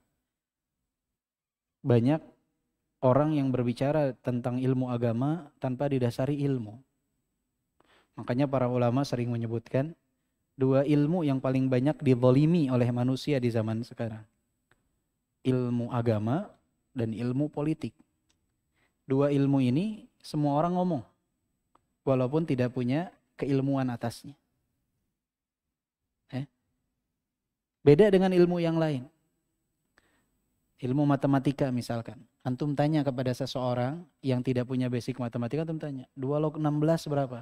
Dia akan bilang, ana nggak tahu. Antum tanya tentang sin, cos dan lain sebagainya, dia nggak akan tahu. Antum misalkan punya background di bidang kimia, tanya tentang senyawa ini dan itu. Dia kalau nggak tahu dia akan bilang apa? Ana nggak tahu. Tapi coba tanya tentang ilmu agama. Akan muncul perkataan kalau menurut ana, kalau menurut saya, menurut hemat saya. Ini bayangkan, Al-Quran dan hadis yang sahih dia tangkal dengan menurut saya. Menafsirkan Al-Quran dan hadis menurut saya. Padahal dia tidak memiliki basic dalam hal tersebut. Kita ini cuma sebatas menukilkan perkataan ulama tentang tafsir ayat ataupun hadis. Bukan kapasitas kita untuk menafsirkan ayat secara langsung. Kita ini hanya bisa menyebutkan menurut ulama fulan. Kita baca hadis, baca ayat, oh ini tafsirnya seperti ini. Jangan pernah berani berbicara tanpa didasari dengan katakan tidak tahu. Nah, ketika muncul banyaknya orang-orang yang seperti ini berbicara tanpa didasari dengan ilmu, dan pembicaraan tersebut cenderung keluar dari tuntunan Al-Quran dan As-Sunnah, apa yang harus kita lakukan? Ingkari. Barang siapa yang mampu mengingkari dengan tangannya, ingkari dengan tangannya. Artinya dia punya kuasaan saat itu, ingkari. Tidak mampu dengan lisan, tidak mampu dengan hatinya. Dan ini adalah selemah-lemahnya pengingkaran atas sebuah kemungkaran. Antum menjapri dia sesuatu yang bagus, ajak dia diskusi sesuatu yang bagus. Tapi hati-hati juga, jangan sampai antum mengirimkan kepada dia sesuatu yang antum juga melakukan hal yang serupa dengan dia. Paling banyak yang terjadi sekarang di dunia online kaum muslimin, ini adalah membicarakan masalah-masalah biasanya tentang khilafiyah dalam permasalahan fikih. Lihat saudaranya berbicara seperti ini berdasarkan pendapat yang dia nukilkan dari salah satu ulama. Kemudian karena kita punya pendapat tertentu tentang masalah khilafiyah ini, kita menganggap ini dia salah. Kemudian kita ingkari dengan pengingkaran yang seakan-akan dia ini punya kekeliruan dalam perkara akidah. Padahal masalah khilafiyah yang di sana masing-masing memiliki dalil dan landasan. Maka penting bagi kita kaum muslimin untuk mempelajari tentang fiqhul khilaf. Bagaimana fikih dalam mempelajari khilaf-khilaf yang ada. Sehingga kita dapat memilah mana perbedaan pandangan yang di sana kita dapat saling toleransi, mana perbedaan yang tidak ada kata toleransi di dalamnya. Karena kaum muslimin dalam perkara perbedaan ini ada yang terlampau batas, ada yang kurang dalam toleransi.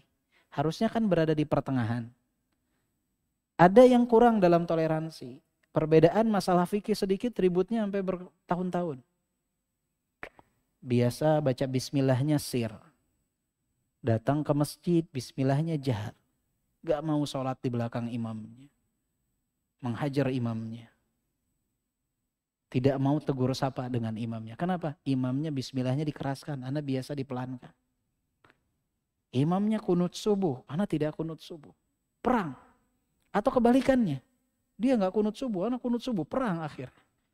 Nah ini kurang dalam toleransi dalam masalah agama. Padahal khilafiyah yang seperti ini harus ada tasamu.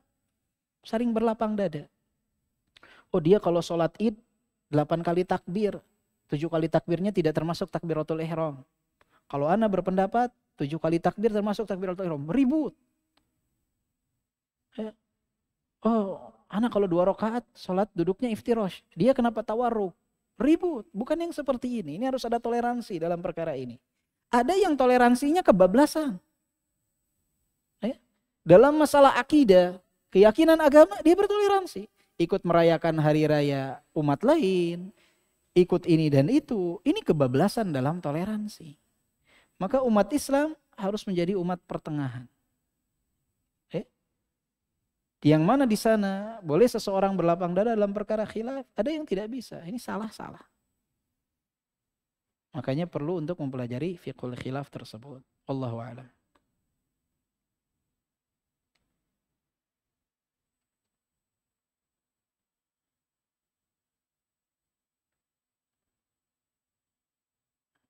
Nah, ini juga banyak. Assalamualaikum warahmatullahi wabarakatuh. Yang bertanya mengatakan bahwa beliau berusaha untuk taat kepada Allah Subhanahu wa taala, mendekatkan diri kepada Allah dengan menjalankan sunnah-sunnah Rasulullah sallallahu alaihi wasallam. Namun di sisi lain, ada pemuda yang tidak taat kepada Allah Subhanahu wa taala, bahkan mengolok-olok dan merendahkan sunnah. Hidupnya penuh dengan kenikmatan.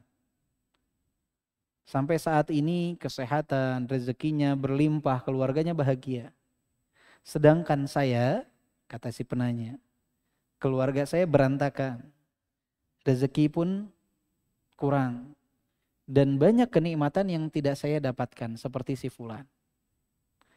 Bagaimana cara saya untuk memahaminya? Kadang terbesit untuk saya kembali kepada kemungkaran, supaya bisa tentram seperti si fulan ini. Ini pertanyaan yang sering muncul, bahwa kenapa saya nih dalam ketaatan, si fulan tidak dalam ketaatan? Kenapa saya nih susah sekali hidupnya? Kenapa si fulan nih kayaknya nikmat banget hidupnya? Yang pertama,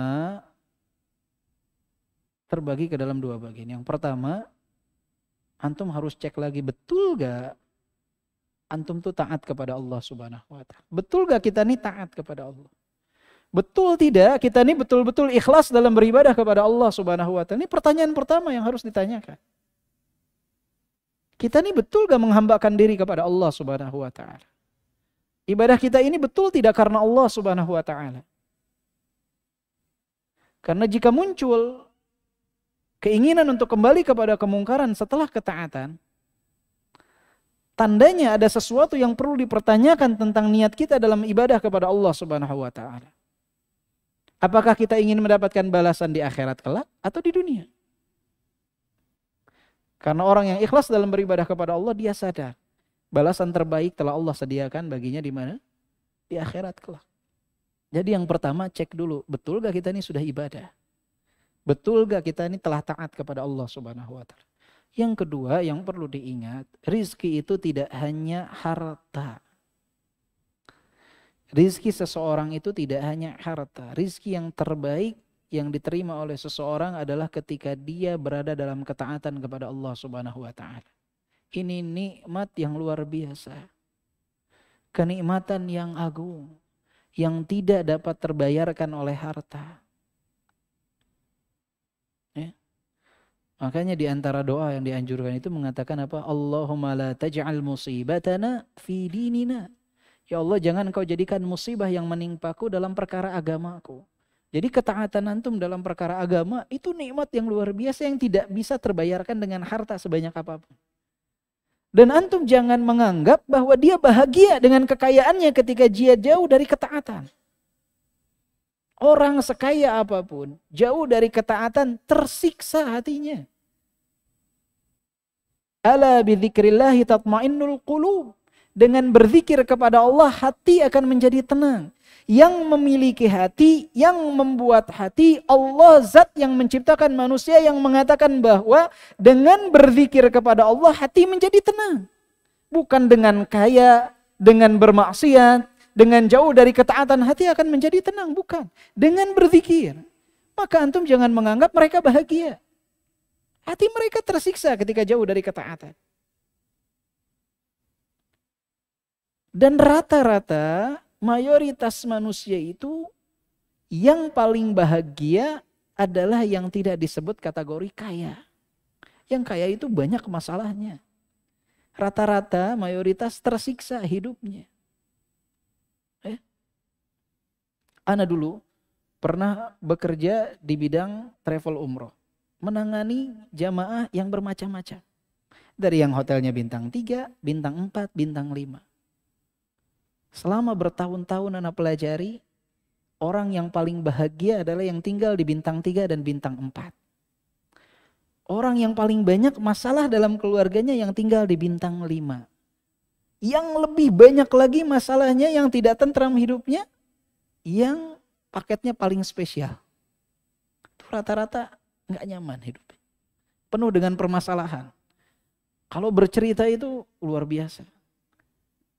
Tapi yang di bintang 3, bintang 4 lebih tentram. Artinya apa? Bahwa harta itu tidak menjamin kebahagiaan. Jangan menganggap bahwa rezeki itu dari harta saja, tidak. Ya. Harta banyak itu belum tentu berkah. Ya. Keberkahan harta itulah yang kita cari, bukan banyaknya harta. Kita mencari nafkah itu untuk mencari keberkahan. Untuk mendapatkan pahala. Kalau rizki sudah diatur oleh Allah Subhanahu wa taala. Dan yang perlu diingat juga yang ketiga, itu adalah keutamaan yang Allah berikan. Jangan antum iri lihat orang bahagia dengan hartanya, banyak harta.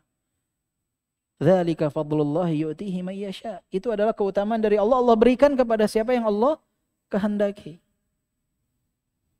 Kepada siapa yang Allah kehendaki.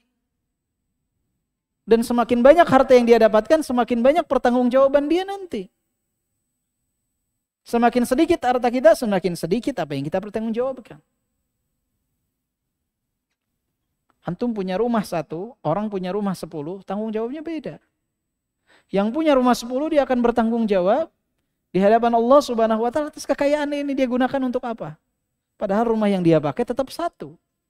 Dan dia ketika tidur tidak tidur di setiap kamar, tidur di dalam satu kamar. Dan tidak di setiap seluruh ruangan kamar, di atas satu kasur. Dan tidak di seluruh size kasur, hanya setubuh dia saja. Sisanya tetap dia bertanggungjawabkan. Padahal nggak dia nikmatin juga. Maka antum bersyukur atas hal tersebut.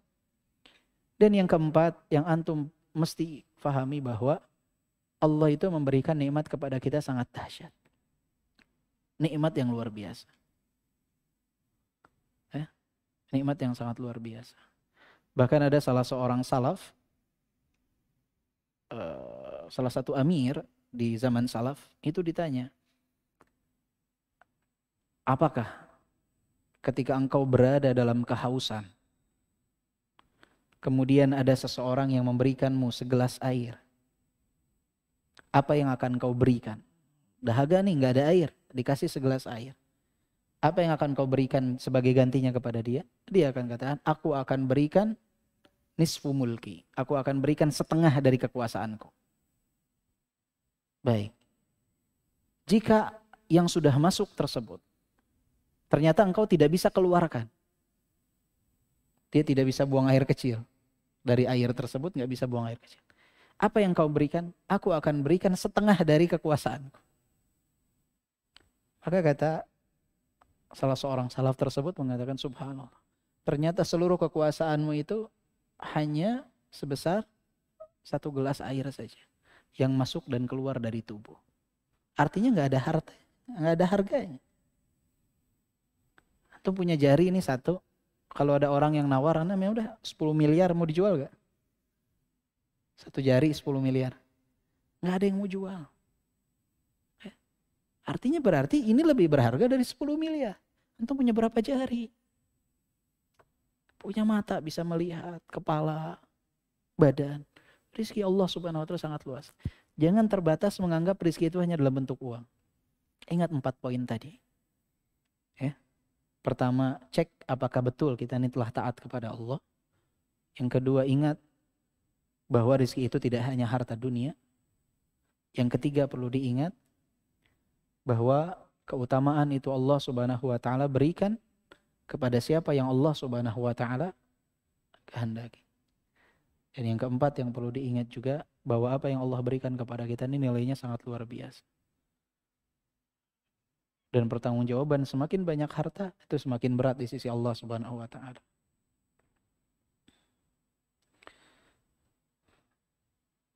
Kemudian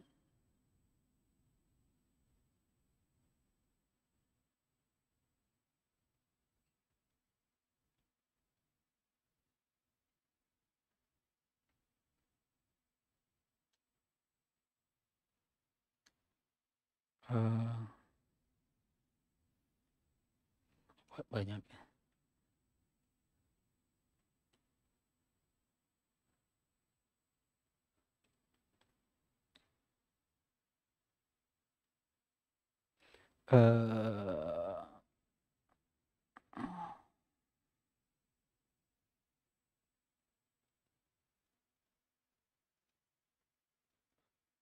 Bertanya bagaimana cara mengingatkan yang hobi bernyanyi namun dari dirinya berkata akan berproses untuk meninggalkan.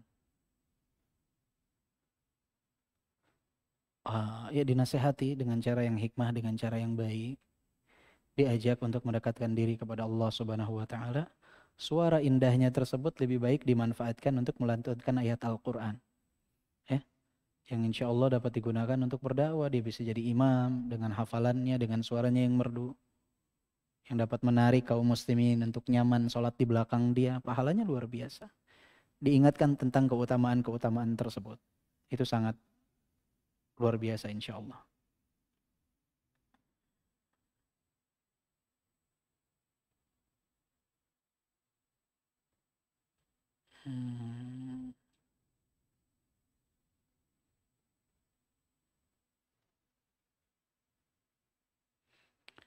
Ini ada yang bertanya tentang keluarga yang tinggal bersamanya di dalam satu rumah, tapi kuliah dan ada perubahan sikap setelah kuliah di tahun kedua atau 4 semester ya.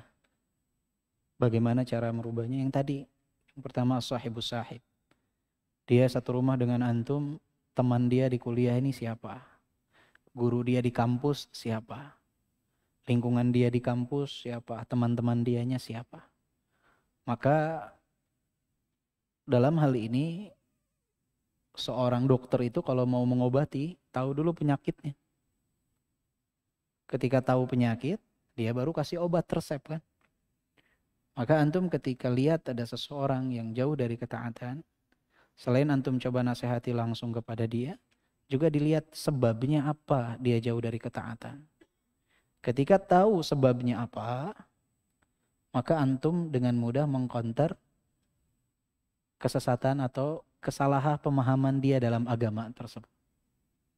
Oh, dia ternyata punya syubhat A. Oh, ternyata dia punya syubhat B. Oh, ternyata dia punya syubhat C. Maka antum bisa mempersiapkan dalil-dalil berkenaan dengan hal tersebut. Dapat bertanya jika antum tidak tahu kepada orang yang mampu untuk antum tanyakan. Baru kemudian antum ketika berbincang dengan dia, berbicara dengan dia, syubhat yang ada di dalam benak dia itu bisa antum urai satu persatu dengan persiapan antum. Jadi jangan berperang sebelum bawa senjata. Jangan datang ke tempat ujian tanpa bawa alat tulis. Ya, persiapkan segalanya. Baik.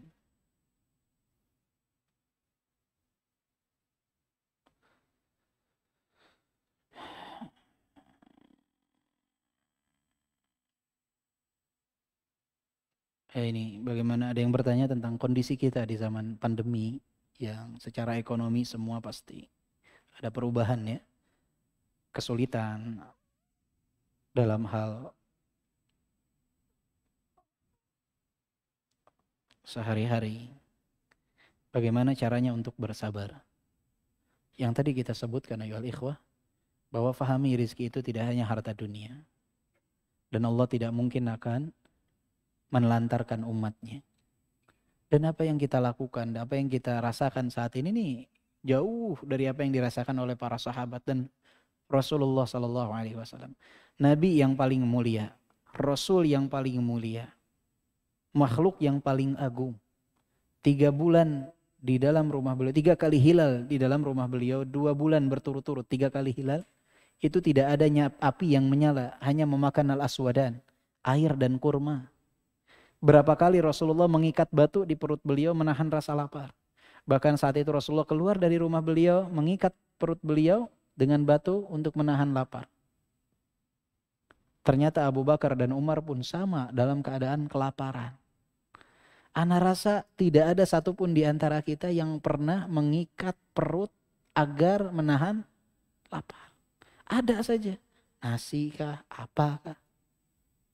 Jadi kita ini dalam kenikmatan. Intinya punya qanaah atau tidak dalam diri kita. Orang kalau sudah punya qanaah,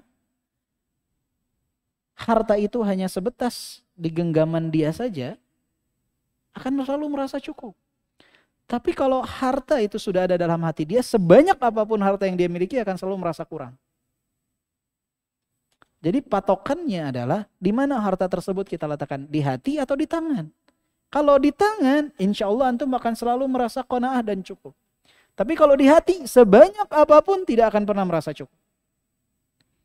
Dan harta dunia ini tidak mengenyangkan. Semakin antum anti, semakin kurang. Antum sekarang punya penghasilan 3 juta sebulan. Antum berpikir, nih kalau 5 juta cukup. Kalau sudah dapat 5 juta, antum akan merasa, nih kalau 10 juta cukup. Sudah dapat 10 juta, akan menganggap, nih 15 juta pasti cukup. Sudah 15 juta nggak akan ada cukup. Pasti 20 akan merasa kurang. Terus. Orang paling kaya di dunia saat ini masih cari uang, masih kerja. Padahal sudah jadi orang paling kaya di dunia. Masih bekerja, masih cari uang. Artinya apa? Dunia itu tidak akan mengenyangkan. Selalu ingin lebih. Kalau orang punya 2 lembah harta, dia pasti minta yang ketiga. Punya 2 lembah emas pasti minta yang ketiga, nggak akan merasa cukup. Cukup itu kapan? Kalau ada qanaah di dalam diri kita pasti cukup. Sekecil apapun. Antum punya gaji 5 juta sebulan, tetangga antum punya gaji 5 juta, 50 juta sebulan. Antum punya qanaah, dia tidak, antum yang akan menjadi orang paling kaya. dengan keqanaah tersebut. Laisal ghina an kathratil arad walakinnal ghina ghinan nafs. Kata Rasulullah, kekayaan itu bukan kekayaan harta. Kekayaan yang hakiki adalah kekayaan hati dan jiwa. Itu kekayaan yang hakiki. Maka tingkatkan qanaah dalam diri kita. Jangan berkeinginan lebih dari apa yang kita punya dalam segi harta. Sampai mengakibatkan kita masuk dalam perkara yang diharamkan. Kan tersiksa. Ada orang yang gajinya 20 juta sebulan. Tetapi karena tidak qanaah, dia ambil kredit riba rumah, dia ambil kredit riba mobil. Datang pandemi, WFH, gaji cuma dapat setengah. Dari 20 juta dapat 10 juta. 5 juta cicilan rumah, 4 juta setengah cicilan mobil. Akhirnya dia cuma punya berapa? 500 ribu. Nggak cukup buat bayar listrik juga. Air. Coba kalau dia punya qanaah. Mampunya beli kendaraan roda 2, beli kendaraan roda 2. Mampu beli mobil bekas, beli mobil bekas. Nggak usah sok-sokan beli mobil yang mewah. Tapi kredit ribawi. Ketika dia punya gaji 10 cukup nggak? Cukup. Ketidakqanaahannya dia di awal waktu menyebabkan penyesalan dia di akhir waktu. Maka jangan pernah mencoba untuk jauh dari qanaah.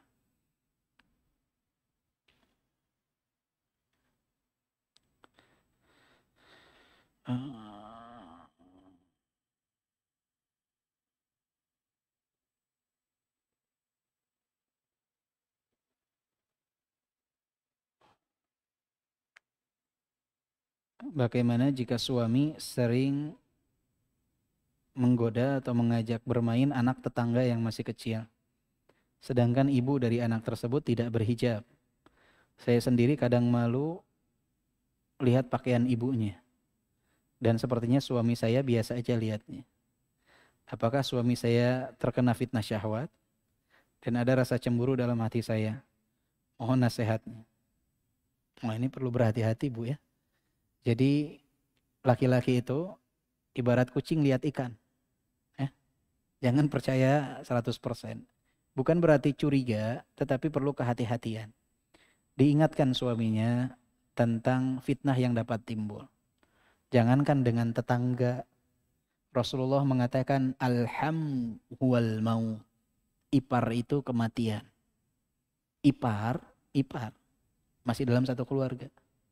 Itu bisa menyebabkan kematian. Dalam artian apa? Fitnahnya dahsyat. Ipar. Apalagi dengan orang lain, tetangga. Ketika dia punya anak kecil, tetap harus dibatasi. Jangan sampai berhubungan dengan yang bukan mahram melebihi dari apa yang ditentukan oleh syariat. Seperlunya.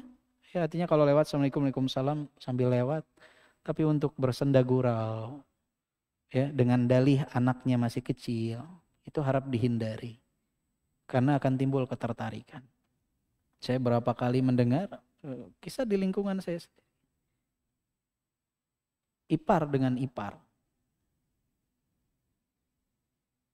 Laki-laki punya istri.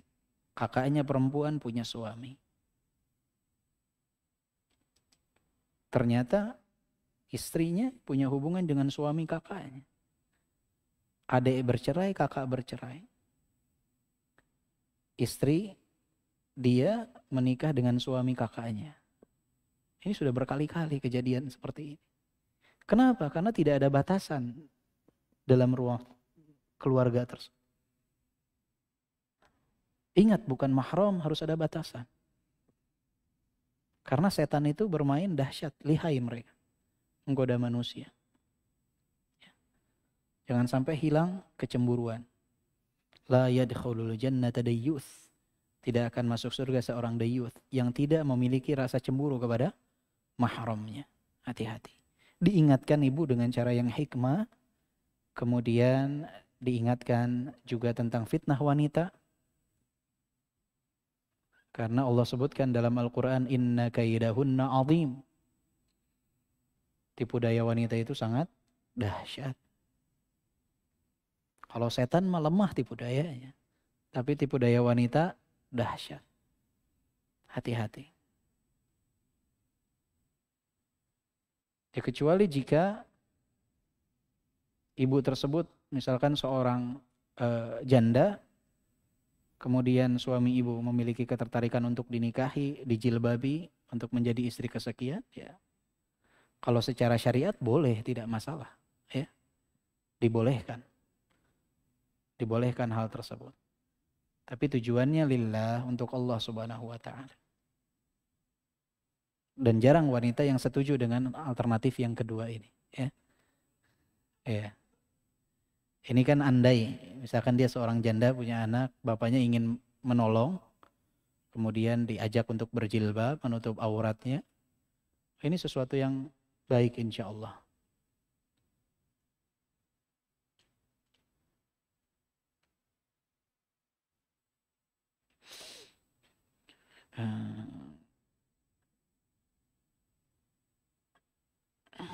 Bagaimana untuk mengajak pemuda Islam agar terikat hatinya dengan masjid? Di mana saat ini mereka sibuk dengan handphonenya. Caranya diajak untuk bergabung di masjid. Anak muda itu senang untuk beraktivitas. Jadi diajak untuk bergabung di masjid, menjadi pengurus masjid, dibebankan amanah, dibuat acara, kajian, panitia mereka saat kurban, saat Idul Fitri, saat Ramadan, itu akan menarik pemuda ke masjid. Tapi kalau di masjid mereka tidak dilibatkan, mereka akan jauh dari masjid. Dan kebanyakan seperti itu, anak muda dijauhkan dari masjid. Tidak diajak untuk terlibat dalam masjid. Sehingga mereka menganggap masjid ini khusus untuk orang tua. Saya anak muda di rumah, bermain di luar. Maka ajak mereka, libatkan mereka. Dan mereka tuh paling mudah untuk menerima kebenaran tuh anak muda dibandingkan orang tua. Makanya dari zaman dahulu kala, yang pertama yang tadi kita bahas, menerima dakwah Nabi itu pemuda-pemuda. Yang usianya masih muda, bukan yang tua-tua dulu, yang muda-muda dulu.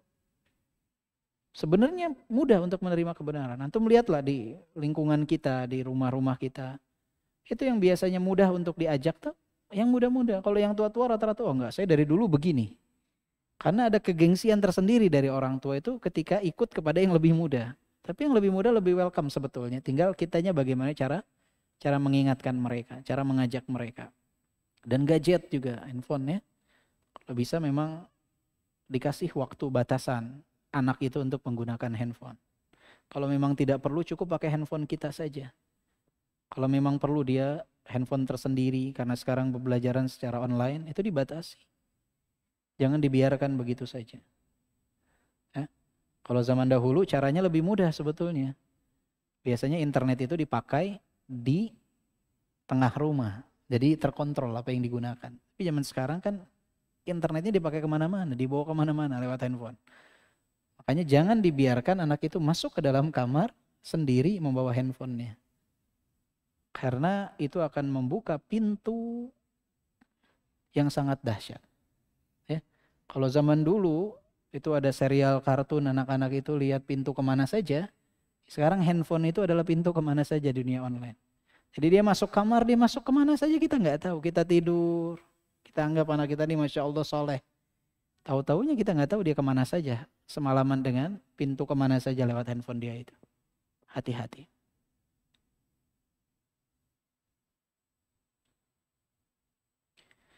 Bagaimana cara untuk memanfaatkan waktu yang ada agar produktif ya?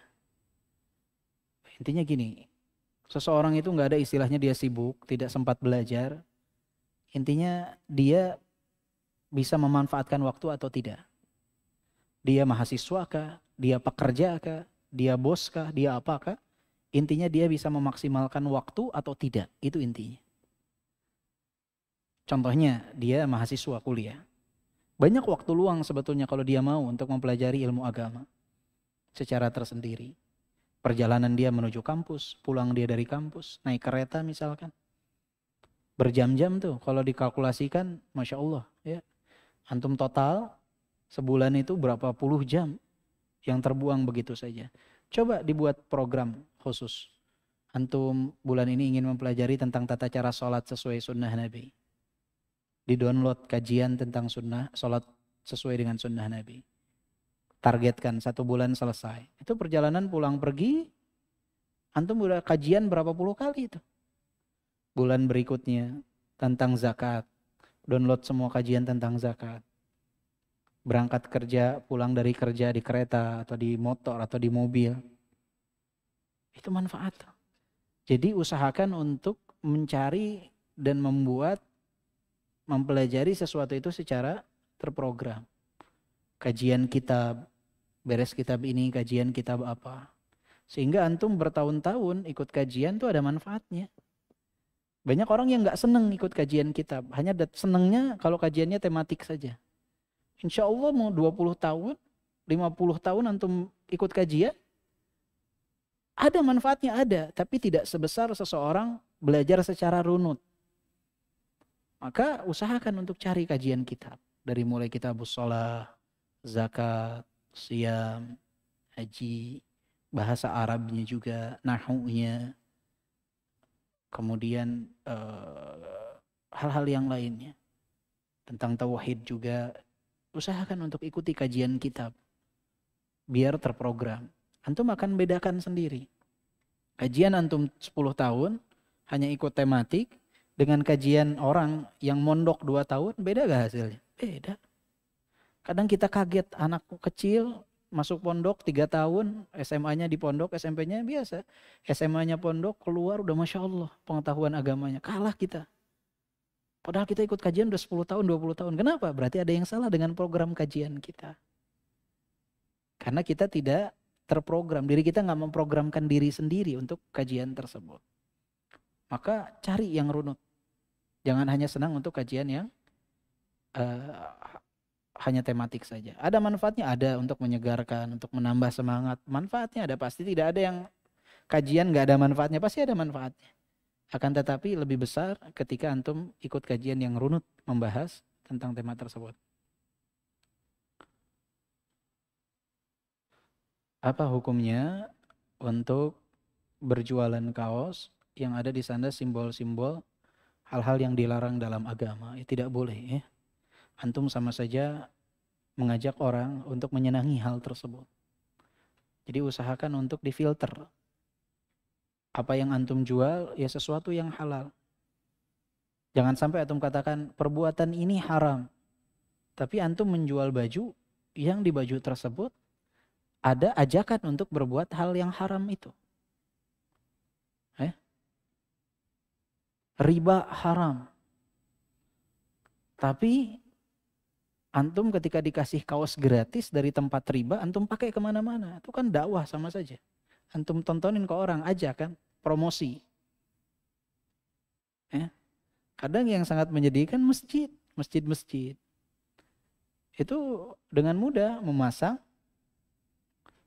hadiah dari lembaga-lembaga yang di sana ditekankan atau diajak mereka untuk berkecimpung dalam riba.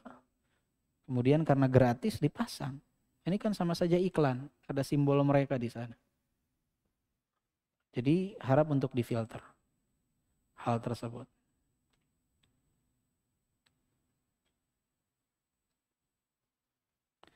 Apakah boleh ibadah dengan niat untuk mendapatkan kenikmatan dunia atau diangkat dari kesulitan? Ibadah niatkan karena Allah. Otomatis Allah akan mudahkan kita.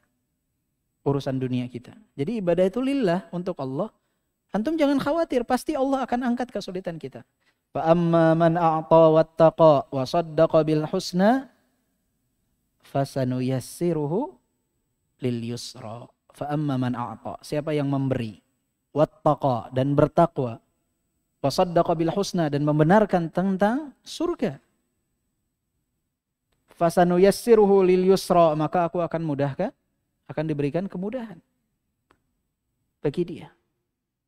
Jadi ketika antum bertakwa, memberi apa yang antum dapat beri, ya, memberi dengan ilmu, memberi dengan harta, memberi dengan tenaga, antum beriman kepada Allah tentang surga, mengimani balasan dari Allah Subhanahu wa taala, Allah akan mudahkan langkah kita. Jadi ketika kita tertimpa kesulitan, kembalikan kepada Allah Subhanahu wa taala. Oh, Allah memerintahkan saya untuk memberi ketika tertimpa kesulitan, memberi. Bersedekah. antum tertimpa kesulitan, sedekah, ikhlaskan, niatkan karena Allah. Insya Allah Allah akan jadikan sebab itu juga untuk mengangkat kesulitan antum. Jadi anak sakit, pertama apa yang dilakukan? Sedekah. Antum punya ilmu, tidak punya harta, bagikan di grup WA antum. Anak hafal satu ayat nih, ada artinya. Anak kemarin ikut kajian. Anak save nih catatannya, anak tulis rapi, anak share di grup. Ini memberi ilmu. Anak punya keahlian nih masak nasi goreng yang enak. Anak mau membagikan nih tips ini. Biar para wanita bisa memasak yang enak untuk suaminya. Sehingga keluarga mereka bisa bahagia. Ilmu, bagikan. Ya, anak punya nih tips. Anak ahli dalam perbengkelan misalkan. Anak punya tips nih untuk merawat ban biar awet. Tulis, bagikan. Ini namanya memberi ilmu. Tidak hanya dalam ilmu agama, tetapi memberi dalam ilmu yang dapat bermanfaat untuk umat pun sesuatu yang baik. Bagikan. Jangan pelit untuk memberi. Kemudian tenaga, kita punya tenaga, berikan. Ya.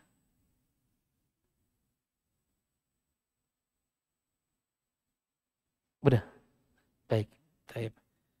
Ini alafu minnakum, banyak pertanyaannya. Semoga suatu saat nanti